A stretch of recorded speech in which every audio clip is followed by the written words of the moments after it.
वो है भारत जोड़ो यात्रा के ऊपर आरएसएस बीजेपी के द्वारा किया जाने वाला हमला। अब हम यहाँ पे एक शब्द इस्तेमाल कर रहे हैं, आरएसएस और बीजेपी। ये शब्द हम इसलिए इस्तेमाल कर रहे हैं कि पिछले कुछ दिनों में हमने ये महसूस किया है कि एक बात भुलाने की, भटकाने की कोशिश की जा रही है। अक्सर आजकल चाय की दुकान पे, बसों में, ट्रेनों में, व्हाट्सएप ग्रुप पे एक चर्चा शुरू हुई है कि जब आरएसएस के लोग राहुल जी के ऊपर हमला नहीं कर रहे हैं तो राहुल जी बार बार आरएसएस का नाम क्यों ले रहे हैं। गुड़ का गाछ तो आरएसएस ही है ना। ऐसा तो हो नहीं सकता है कि आप गुड़ खाएं और गुलगुल्ले से परहेज करें। ये जो भ्रम की स्थिति पैदा की गई है, इसमें कुछ भी सच्चाई नहीं है। आरएसएस और बीजेपी में कोई फर्क नहीं है। बीजेपी जो हमला कर रही है वो हमले आरएसएस ही करवा रही है और इसको हम लोग अलग अलग तरीके से नहीं देखते हैं।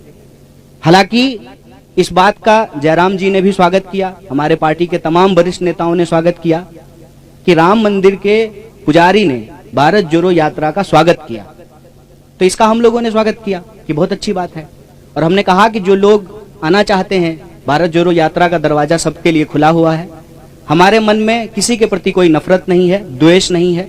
जो लोग भी इस देश से प्यार करते हैं, इस देश के संविधान में उनको भरोसा है, इस देश की विविधता और एकता जिसको कहते हैं यूनिटी एंड डाइवर्सिटी, और जो यूनिटी की डाइवर्सिटी में बिलीव करते हैं।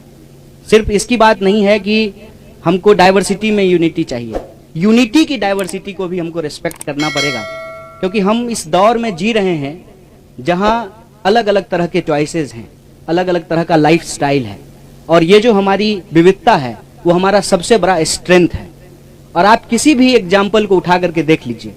आप हमारे देश की हॉकी टीम को देख लीजिए, अभी हॉकी का वर्ल्ड कप होने वाला है, हॉकी का मैच चल रहा है। आप हमारी क्रिकेट टीम को उठा करके देख लीजिए, आप हमारे देश की ब्यूरोक्रेसी को उठा करके देख लीजिए, आप हमारी देश की सेना को उठा के देख लीजिए, आप हमारे देश के बिजनेस जो पर्सन्स हैं उनको देख लीजिए। हर फील्ड में हमारे पास डाइवर्सिटी है और ये हमारा सबसे बड़ा स्ट्रेंथ है। तो जो लोग भी इस देश की डाइवर्सिटी में बिलीव करते हैं, इस देश के मल्टीकल्चरलिज्म में बिलीव करते हैं, इस देश के कॉन्स्टिट्यूशन में बिलीव करते हैं, इस देश के लोग आपस में प्यार से रहें, इस भावना में भरोसा रखते हैं, जो लोग संविधान पर विश्वास रखते हैं, देश से प्यार करते हैं, वो सब लोग इस यात्रा में आ सकते हैं। लेकिन आप लोगों ने देखा होगा कि पिछले दिनों यह चर्चा बड़ी जोर शोर से चली। दो तरह के जो है न्यूज आने शुरू हुए। एक, जब मोहन भागवत जी का इंटरव्यू आया तो कुछ लोगों ने हेडलाइन इस तरह से बनाया कि राहुल गांधी का जवाब दिया मोहन भागवत जी ने, और कुछ लोगों ने यह चर्चा शुरू की कि आरएसएस तो स्वागत कर रही है यात्रा का, तो फिर आरएसएस के ऊपर जो है क्यों हमला किया जा रहा है। पहली, हम आरएसएस और बीजेपी को अलग अलग नहीं देखते हैं। हमारी समझदारी में आरएसएस जड़ है, बीजेपी उसका फल है। ये भ्रम हमारे मन में नहीं है। भले वो कहते हो कि हम सांस्कृतिक संगठन हैं, लेकिन उनकी पूरी की पूरी विचारधारा राजनीति पर आधारित है। और इस बात को हम यहां स्पष्ट करना चाहते हैं कि धर्म देश का है, सांप्रदायिकता देश का नहीं है। आरएसएस धर्म के प्रतीकों का इस्तेमाल करके सांप्रदायिक राजनीति कर रही है, उसका धर्म से कोई लेना देना नहीं है। जैसे दही दूध से बनता है, लेकिन दही दूध नहीं होता है। दोनों की प्रकृति अलग अलग होती है, नेचर अलग अलग होता है। कोई भी धार्मिक व्यक्ति किसी का खून बहाना, किसी को मारना, किसी के ऊपर हमला करना, नफरत फैलाना, इस तरह की चीजों का समर्थन नहीं करता है। धर्म के प्रतीकों का इस्तेमाल करके अगर राजनीति की जाती है, जब राज सत्ता और धर्म को मिलाया जाता है, तो वो धर्म नहीं है, वो राजनीति है। इसीलिए हमारी नजर में आरएसएस सांस्कृतिक संगठन नहीं है। सांस्कृतिक प्रतीकों का इस्तेमाल करती है अपने राजनीतिक लाभ के लिए। जैसे स्वयं उन्होंने कहा कि सनातन धर्म सबसे प्राचीन है, तो सनातन धर्म का डेट जो है वो 1925 से तो नहीं शुरू होता है, वो तो हजारों साल पुराना है। मतलब आरएसएस के बनने से पहले भी धर्म था और आरएसएस के बाद भी धर्म रहेगा। इसका मतलब आरएसएस का धर्म से कोई लेना देना नहीं है। बस वो धर्म के प्रतीकों का इस्तेमाल करते हैं कि उस धर्म में आस्था रखने वाले लोगों का जो राजनीतिक विचार है उसको प्रभावित किया जा सके। जैसे अगर किसी खास पहचान के आधार पर राजनीति होगी तो उस पहचान को रखने वाले जो लोग हैं उनका वोट लेना आसान हो जाएगा। इसीलिए आप लोग आजकल के जो जितने नारे हैं उसको ध्यान से सुनेंगे तो उसमें क्या कहा जाता है, उसमें क्या बोला जाता है और उसमें अक्सर क्या की जाती है। देश का जो बुनियादी सवाल है, रोजी रोटी, कपड़ा, मकान, शिक्षा, स्वास्थ्य, सड़क, बिजली, पानी, उसको भटका दिया जाता है। और ये अंग्रेजों की चाल है, यह भी हमको समझना पड़ेगा। बतौर भारतीय राष्ट्रीय कांग्रेस हमको इस बात का गर्व है कि हम इस देश की आजादी के लिए अंग्रेजों से संघर्ष किए, देश को आजादी मिली, कदम दर कदम बढ़ा करके लड़खड़ाते हुए, संभलते हुए देश हमारा आज इस मुकाम पे आकर के खड़ा हुआ है, जहां उस संविधान के दम पर देश का एक व्यक्ति जो कहते थे कि हम चाय बेचते थे, वो देश के प्रधानमंत्री बन पाए हैं। तो सबसे सर्वोच्च जो है वो संविधान है और इस संविधान की रक्षा करना हमारी पार्टी का कर्तव्य है। और ये प्रश्न जो है हम पूछना चाहते हैं आरएसएस और बीजेपी से कि आप बताइए कि आप संविधान को मानते हैं कि नहीं मानते हैं। अगर आप संविधान को मानते हैं तो फिर आप नहीं तय कर सकते हैं कि इस देश में रहने वाले 135 करोड़ लोग किस तरह से अपना जीवन जिएंगे, कौन कैसे पूजा करेगा, कौन कैसे अपने धर्म का पालन करेगा, कौन कैसे अपना जीवन यापन करेगा, इसको देश का संविधान तय करेगा, कोई व्यक्ति तय नहीं करेगा। और आपकी जानकारी के लिए मैं आपसे साझा करना चाहता हूं कि जब श्री अटल बिहारी वाजपेयी जी की सरकार बनी थी तो ऑलरेडी उन्होंने संविधान को बदलने की इच्छा जाहिर की, रिव्यू कमेटी बनाया था संविधान को बदलने के लिए। हाल के दिनों में भी आपने देखा है कि संविधान के ऊपर लगातार हमले हुए हैं और अब यह बात सामने आई है कि सॉवरेन क्या है, देश का कॉन्स्टिट्यूशन सॉवरेन है, वो सर्वोपरि है, उसी के आधार पे चीजें होंगी। अगर उसमें कोई परिवर्तन करना है उसकी बात भी उस संविधान के अंदर ही लिखी हुई है। इसीलिए हमारी ये समझदारी है, पहला कि आरएसएस और बीजेपी अलग अलग नहीं है। दूसरा, धर्म, सनातन धर्म, हिंदू धर्म आरएसएस के बनने से पहले भी था, आरएसएस के बाद भी रहेगा। तीसरा, धर्म और सांप्रदायिकता में फर्क होता है। धर्म का इस्तेमाल सांप्रदायिकता की राजनीति के लिए जरूर की जाती है, लेकिन सांप्रदायिकता धर्म नहीं है। और चौथा, इस देश में संविधान सर्वोच्च है।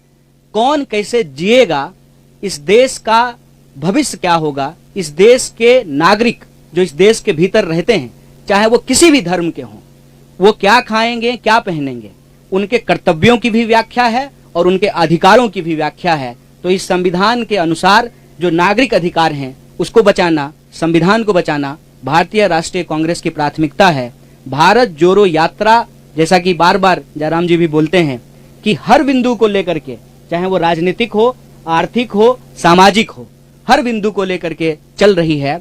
इसके अंदर यह बात निहित है कि हम यह सारे जो काम कर रहे हैं वो संविधान के दायरे में कर रहे हैं और हमारी विचारधारा इस देश का संविधान है। और इस देश की संविधान के प्रस्तावना में जो बात लिखी हुई है, हम भारत के लोग भारत को एक प्रभुत्व संपन्न, समाजवादी, धर्मनिरपेक्ष, लोकतांत्रिक गणराज्य का मतलब होता है कि नागरिक सबसे प्रमुख होते हैं और नागरिक अधिकारों को रक्षा करना हमारा सबसे प्रमुख जो है दायित्व है, जिम्मेवारी है। उस पर अगर कोई भी अटैक या हमला होता है तो हम इस बात को लेकर के कोई कंफ्यूजन में नहीं है कि बीजेपी अलग है, आरएसएस अलग है।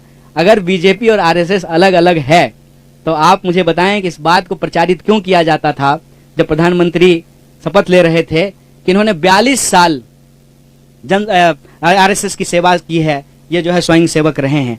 तो हमारे दिमाग में ऐसा कोई भ्रम नहीं है, हम दोनों अटैक को एक ही अटैक मानते हैं। और यह जो बचाव किया जाना शुरू हुआ है कि नहीं नहीं आरएसएस तो हमला नहीं कर रही है, तो उस पर हम यही कहना चाहते हैं, आरएसएस अगर हमला नहीं कर रहे तो बहुत अच्छी बात है, लेकिन आरएसएस की जो विचारधारा है और जो कांग्रेस पार्टी की विचारधारा है वो आपस में विरोधी है, विपरीतार्थक है। वो एक ध्रुव पे खड़े हैं, हम दूसरे ध्रुव पे खड़े हैं। उनमें से आरएसएस के ही कुछ लोगों ने अगर यात्रा की स्वागत किया है तो हम उसका स्वागत करते हैं, लेकिन देश को लेकर के जो उनकी समझदारी है लोगों को लेकर के जो उनकी समझदारी है, उस समझदारी में और संविधान के अंदर जो बातें लिखी हुई है देश के लिए, लोगों के लिए, उसमें जो है अंतर्विरोध है और हम संविधान के साथ खड़े हैं, संविधान के पक्ष में खड़े हैं। नहीं, ये मैंने आपको हिस्टोरिकल फैक्ट बताया है कि रिव्यू कमेटी बनाई गई थी जब वो प्रधानमंत्री बने थे। संविधान में संशोधन होते रहे हैं और अभी आप देख रहे हैं कि इसको लेकर के बहुत विवाद चल रहा है कि अभी जो है एक कॉन्स्टिट्यूशनल पोजीशन पे बैठे हुए व्यक्ति ने जो है स्टेटमेंट दिया, उसके बाद जो है ये बहस हो गई कि सॉवरेन क्या है, पार्लियामेंट सॉवरेन है कि कॉन्स्टिट्यूशन सॉवरेन है। तो अल्टीमेटली तो पार्लियामेंट कैसे फंक्शन करेगी ये बात भी तो कॉन्स्टिट्यूशन में लिखा हुआ है। तो कॉन्स्टिट्यूशन तो सबसे ऊपर है। संविधान में भी अगर आपको कोई रिव्यू करना है, उसमें कोई संशोधन करना है, और संविधान के कई संशोधन हुए हैं, उसकी बात भी तो संविधान में ही लिखी हुई है। तो हमारा पॉइंट ये है कि जब ये कहा जाता है किसी संगठन के प्रमुख के द्वारा कि कोई इस देश में कैसे रहे, डरे कि ना डरे, तो प्रश्न ये खड़ा होता है कि वो व्यक्ति खुद किसको मानते हैं, वो व्यक्ति खुद संविधान को मानते हैं कि नहीं मानते हैं। अगर मोहन भागवत जी संविधान को मानते हैं तो फिर उनको कोई बात अलग से कहने की जरूरत तो नहीं है। संविधान में हम कैसे रहें, एक नागरिक के क्या अधिकार हैं और क्या कर्तव्य हैं, यह साफ साफ लिखा हुआ है। हमारे संविधान में ये लिखा हुआ है ना कि इस देश का नागरिक होने के चलते आप अपनी धार्मिक मान्यता और विश्वास को मानने के लिए स्वतंत्र हैं, तो साफ साफ लिखा हुआ है। तो अलग से ये बात कहने की जरूरत क्यों पड़ रही है। अब प्रश्न उठता है कि संविधान मानते हैं कि नहीं मानते हैं। अगर नहीं मानते हैं तो फिर उनकी सरकार जो है बीजेपी की, उसको इमीडिएटली बाहर हो जाना चाहिए, क्योंकि वो सरकार तो संविधान के तहत बनी है, चुनाव के तहत बनी है, लोगों ने वोट दे करके बनाया है, और कसम भी तो संविधान का ही खाए होंगे ना। सारे एमपी, सारे मिनिस्टर, सारे चीफ मिनिस्टर, प्राइम मिनिस्टर, कसम तो संविधान का ही खाया है ना। अगर नहीं मानते हैं तो फिर संविधान का कसम क्यों खा रहे हैं। तो ये अंतर विरोधी बात है, हम ये कह रहे हैं।